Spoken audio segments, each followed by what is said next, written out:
Comment tout a commencé? À la fin de mes études médicales, je voulais devenir neurologue.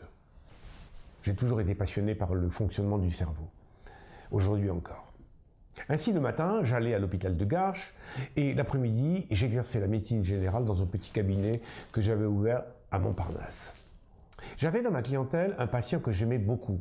C'était un éditeur de poésie et nous en parlions beaucoup.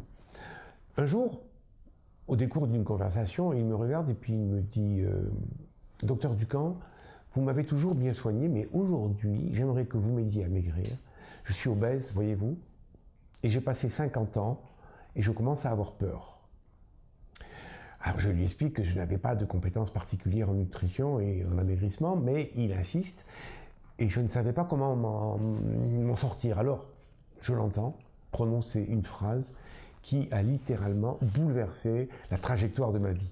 Il me dit, écoutez bien, donnez-moi le régime que vous voulez, enlevez-moi tous les aliments que vous voudrez, mais pas la viande. Je ne pourrai pas m'en passer, je suis un carnivore. Et dans une sorte de réflexe, je lui ai répondu, eh bien, mangez de la viande, librement, de la viande maigre, buvez 2 ou 3 litres d'eau et revenez dans 5 jours. Quand il revint, il avait perdu 5 kilos, il était euphorique. Alors il voulait savoir comment continuer. Faites encore 5 jours et revenez.